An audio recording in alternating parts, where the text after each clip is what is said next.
부산 해운대 창밖으로 희뿌연 바다가 아스라이 보이는 오래된 아파트. 이른의 김은서 할머니는 오늘도 물끄러미 창밖을 내다보며 길고 낮은 한숨을 내쉬었다. 한때 아이들의 초롱초롱한 눈망울 앞에서 시를 읽던 국어 교사였으나 이제는 무료한 시간에 강물에 표류하는 조각배 신세였다. 남편이 훌쩍 세상을 떠난 지 벌써 5년. 하나뿐인 아들 내외는 태평양 건너번 나라에 살고 있어 1년에 한두 번 얼굴 보는 것이 전부였다. 주말이면 살갑게 찾아와 제잘거리는 손녀 지민이 유일한 말벗이었지만 그마저도 제 삶이 바쁜 젊은 아이였다. 적적함을 달래려 경로당에 나가보아도 시들한 화초처럼 앉아 비슷한 신세 한탄을 늘어놓는 노인들과의 대화는 오히려 마음 한구석을 더 허하게 만들 뿐이었다. 선생님은 아직 정정하신데 뭐 재미난 거라도 좀 해보시지. 경로당 친구의 말 한마디가 은서의 마음에 작은 돌멩이를 던졌다. 요즘 노인들도 인터넷으로 친구 많이 사귄다더라. 황혼의 메아리라고 우리 같은 사람들 모이는 데가 있대. 며칠 후 은서는 못 이기는 척 손녀 지민에게 부탁해 황혼의 메아리라는 시니어 온라인 커뮤니티에 가입했다. 젊은 시절 일기장을 펼치듯 어색하지만 정성껏 자기소개 글을 올렸다. 바다가 보이는 창가에서 책 읽기를 좋아하는 평생을 아이들과 함께했던 늙은 교사입니다. 외로움을 나누고 삶의 작은 기쁨을 함께할 벗을 찾습니다. 기대하지 않았던 답장이 며칠 뒤 도착했다. 정우진 교수라는 닉네임의 남성이었다. 자신을 서울에서 은퇴한 영문학 교수이며 아내와는 오래전 사별했다고 소개하는 그의 글은 정중하고 기품이 넘쳤다. 프로필 사진 속 남자는 희끗한 머리에 온화한 미소를 띤 지적인 분위기의 중년이었다. 은서는 자신도 모르게 가슴이 두근거리는 것을 느꼈다. 김은서 선생님, 반갑습니다. 선생님의 글에서 깊은 문학적 향기를 느꼈습니다. 그의 첫 메시지는 메마른 땅에 내리는 단비처럼 은서의 마음을 적셨다. 카카오톡으로 대화의 창을 옮긴 두 사람은 밤늦도록 이야기를 나누었다.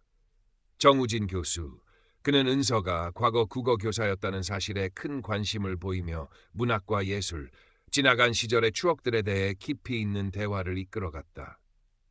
은서는 마치 젊은 시절 문학 동아리에서 마음 맞는 벗을 만난 듯한 기분에 휩싸였다. 선생님 같은 분과 대화하는 것이 요즘 제 윤학입니다. 메마른 제 삶의 샘물 같은 존재시지요.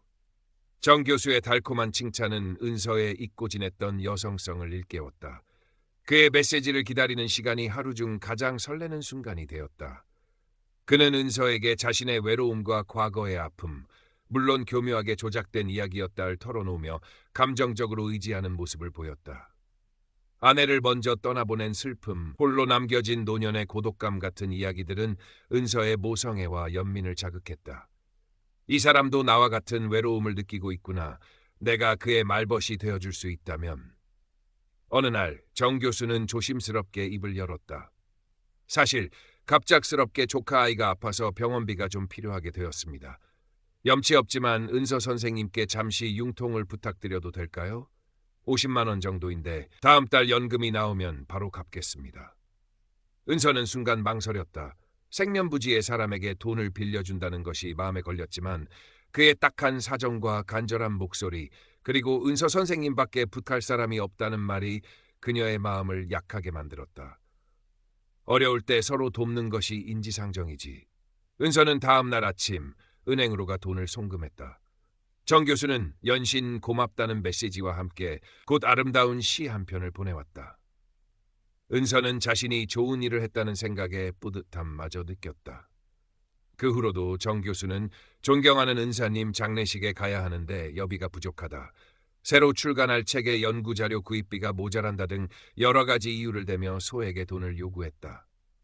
그때마다 은서는 그의 간곡한 부탁과 돈을 받자마자 보내오는 감사와 찬사의 메시지에 마음이 약해져 돈을 보냈다. 액수가 크지 않았고 그는 늘 은서 선생님의 따뜻한 마음에 감복했다며 그녀의 자존감을 높여주었다. 주말에 할머니 댁을 찾은 지민은 할머니의 변화를 감지했다. 밤늦도록 스마트폰을 붙들고 누군가와 카톡을 하며 수줍게 미소 짓는 모습. 예전과 달리 돈 이야기에 민감하게 반응하며 내가 뭘 안다고 그러니 라며 퉁명스럽게 대꾸하는 모습이 낯설었다. 할머니, 요즘 좋은 일 있으세요? 표정이 많이 밝아지셨네. 지민의 물음에 은서는 나이 들어 무슨 좋은 일 있겠니? 그냥 말 통하는 친구가 하나 생겼다며 얼버무렸다. 시간이 흐를수록 정 교수의 요구는 대담해졌다.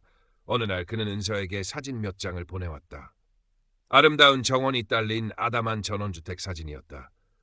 은서 선생님, 제가 오랫동안 꿈꿔왔던 집입니다. 만약 우리가 함께 이곳에서 여생을 보낼 수 있다면 얼마나 행복할까요? 그의 목소리는 꿈결처럼 달콤했다. 사실 이 집 계약금이 조금 부족합니다. 1,000만 원 정도만 더 있으면 되는데 선생님께서 도와주신다면 제가 평생 은혜를 잊지 않고 선생님을 행복하게 해드리겠습니다. 1,000만 원. 은서에게는 작지 않은 돈이었다. 평생 교직에 몸담으며 아껴 모은 적금 통장을 바라보며 밤새 뒤척였다. 정 교수가 그려주는 장밋빛 미래, 외로움으로부터의 탈출, 새로운 삶에 대한 막연한 기대감이 그녀의 이성을 마비시켰다. 이것이 내 마지막 기회일지도 몰라. 이 나이에 누가 나에게 이런 설렘과 기대를 줄 수 있겠어. 다음 날 은서는 떨리는 손으로 적금 통장을 해약했다. 은행 창구 직원이 의아한 눈빛으로 그녀를 쳐다보는 것 같았지만 애써 외면했다. 지민은 할머니의 행동이 점점 더 이상해진다고 느꼈다. 할머니의 통장에서 큰돈이 빠져나간 사실을 우연히 은행 명세서를 통해 알게 된 지민은 덜컥 겁이 났다. 설마 요즘 유행한다는 로맨스 스캠? 지민은 밤을 새워 인터넷을 뒤지기 시작했다. 정 교수의 프로필 사진을 구글 이미지 검색으로 돌려보자 똑같은 사진이 해외의 한 의사 프로필 사진으로 사용되고 있는 것을 발견했다. 그가 언급했던 대학교의 교직원 명단 어디에도 정우진 교수라는 이름은 존재하지 않았다. 심장이 빠르게 뛰기 시작했다. 지민은 비슷한 수법의 로맨스 스캠 피해 사례들을 찾아 읽으며 할머니가 사기를 당하고 있다는 확신을 굳혔다. 다음 주말 지민은 떨리는 마음으로 할머니에게 자신이 알아낸 사실들을 조심스럽게 이야기했다. 할머니, 제가 좀 이상한 걸 발견했어요. 할머니가 연락하시는 그 정우진 교수님, 혹시 이 사진 속 인물 아닌가요? 그러나 은서의 반응은 예상보다 훨씬 격렬했다. 네가 뭘 안다고 함부로 짓거리니? 그분은 그런 사람 아니야. 네가 뭘 안다고 사람을 의심해. 은서는 버럭 소리를 지르며 지민을 매섭게 쏘아보았다. 지민이 내미는 증거 자료들을 보려고도 하지 않았다.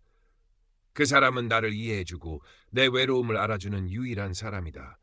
너는 아직 어려서 이런 감정 모른다. 지민은 할머니의 완강한 태도에 말문이 막혔다. 사랑이라고 믿고 싶은 할머니의 간절한 마음과 냉정한 현실 사이에서 은서는 극심한 혼란과 고통을 겪고 있는 듯했다. 지민은 더 이상 할머니를 자극하지 않고 조용히 물러났지만 마음은 타들어가는 듯했다. 어떻게든 할머니를 지켜야 해. 며칠 뒤 정 교수는 더욱 절박한 목소리로 은서에게 연락해왔다. 은서 씨, 정말 큰일 났습니다. 제가 과거에 잘못 투자했던 것이 문제가 되어 사채업자들에게 쫓기고 있습니다. 그들이 제 목숨까지 위협하고 있어요. 이번 한 번만 더 저를 도와주십시오. 지금 살고 계신 아파트를 담보로 5천만 원만 빌려주시면 이 모든 것을 해결하고 당장 당신에게 달려가겠습니다. 이것이 우리의 마지막 기회입니다. 제발 저를 버리지 마세요. 그의 목소리는 금방이라도 울음이 터질 듯 애절했다. 5천만 원. 그리고 집 담보대출. 은서는 온 세상이 무너지는 듯한 절망감에 휩싸였다. 하지만 동시에 그를 구해야 한다는 절박함이 그녀를 짓눌렀다. 그가 없는 삶은 상상할 수도 없었다. 그의 달콤한 속삭임, 함께할 미래에 대한 약속들이 귓가에 맴돌았다. 그를 잃을 순 없어. 그가 위험에 처해 있는데 내가 모른 척할 순 없어. 다음 날 아침, 은서는 넋이 나간 사람처럼 은행으로 향했다. 창백한 얼굴, 떨리는 손. 그녀의 머릿속은 오직 정 교수를 구해야 한다는 생각뿐이었다. 은행 문을 막 들어서려던 순간 누군가 그녀의 팔을 다급하게 붙잡았다. 지민이었다. 할머니, 제발 정신 차리세요. 이건 다 거짓말이에요. 지민은 울먹이며 할머니 눈앞에 그동안 모은 모든 증거 자료들을 펼쳐 보였다. 도용된 프로필 사진 원본, 정 교수의 이름으로 검색되지 않는 학력 및 경력 정보, 비슷한 수법에 당한 다른 피해자들의 인터뷰 기사, 그리고 결정적으로 지민이 정 교수에게 전화를 걸었을 때 전혀 다른 젊은 남자의 목소리가 들렸던 통화 녹음. 그는 당황하며 급히 전화를 끊었다까지. 할머니, 이 사람 사기꾼이에요. 할머니 돈 노리고 접근한 거라고요. 지민의 절규가 은행 로비에 울려 퍼졌다. 은서는 믿을 수 없다는 듯 지민과 증거 자료들을 번갈아 쳐다보았다. 머릿속이 하얗게 비는 것 같았다. 떨리는 손으로 스마트폰을 꺼내 정 교수에게 카카오톡 메시지를 보냈다. 교수님, 이게 다 사실인가요? 지민이가 보여준 것들이 전부 사실이냐고요? 잠시 후 답장이 도착했다. 그러나 그것은 은서가 기대했던 해명이나 위로가 아니었다. 그래서 뭐? 돈 없는 늙은이가 사랑 타령하는 게 우습지도 않냐? 이미 뜯을 만큼 뜯었으니 그만 꺼져. 다시는 연락하지 마. 메시지와 함께 정 교수의 프로필 사진이 사라지고 대화창에는 알 수 없음이라는 글자만 덩그러니 남았다. 모든 대화 내용이 순식간에 삭제되었다. 마치 신기루처럼 지난 몇 달간의 꿈 같던 시간들이 한순간에 산산조각나 허공으로 흩어지는 것 같았다. 은서는 그 자리에 힘없이 주저앉았다. 뜨거운 눈물이 뺨을 타고 하염없이 흘러내렸다. 지민의 부축을 받아 간신히 집으로 돌아온 은서는 며칠 동안 식음을 전폐한 채 방 안에 틀어박혀 흐느꼈다. 배신감, 수치심, 절망감, 그리고 스스로에 대한 깊은 자책감이 그녀를 짓눌렀다. 평생을 바르게 살려고 노력했고 남들에게 손가락질 받을 일 한 번 하지 않았던 자신이 어쩌다 이런 어리석은 일을 당했는지 믿을 수가 없었다. 지민은 묵묵히 할머니 곁을 지켰다. 따뜻한 죽을 끓여 방으로 가져다주고 조용히 손을 잡아주었다. 지민의 도움으로 경찰에 신고했지만 담당 형사는 안타까운 표정으로 말했다. 할머니, 이런 로맨스 스캠은 해외에 서버를 두고 점조직으로 움직이는 경우가 대부분이라 범인을 잡기도 어렵고 돈을 되찾을 가능성도 거의 희박합니다. 냉정한 현실은 또 한 번 은서의 가슴에 비수를 꽂았다. 시간이 약이라는 말처럼 격렬했던 감정의 폭풍은 조금씩 잦아들었다. 지민의 진심 어린 보살핌과 끊임없는 격려 속에서 은서는 아주 조금씩 기력을 회복하기 시작했다. 자신의 외로움과 어리석음이 만들어낸 허상이었음을 고통스럽지만 천천히 받아들였다. 잃어버린 돈보다 더 아픈 것은 산산조각난 믿음과 자존심이었다. 어느 맑게 갠 가을날 오후 은서는 지민과 함께 해운대 바닷가를 천천히 걸었다. 부드러운 가을 햇살이 그녀의 지친 어깨를 감쌌다. 여전히 마음 한구석에는 깊은 상처가 남아 있었지만 파도 소리를 들으며 걷는 그녀의 얼굴에는 아주 오랜만에 희미한 미소가 떠올랐다. 더 이상 그녀의 손에는 스마트폰이 들려있지 않았다. 대신 따뜻한 손녀의 손을 꼭 잡고 있었다. 며칠 뒤 은서는 경로당에 나갔다. 예전처럼 구석에 앉아 한숨만 내쉬는 대신 용기를 내어 자신의 경험을 조심스럽게 털어놓았다. 내가 얼마 전에 아주 무서운 일을 겪었어. 혹시라도 나 같은 실수를 하는 사람이 또 있을까 봐. 그녀의 이야기에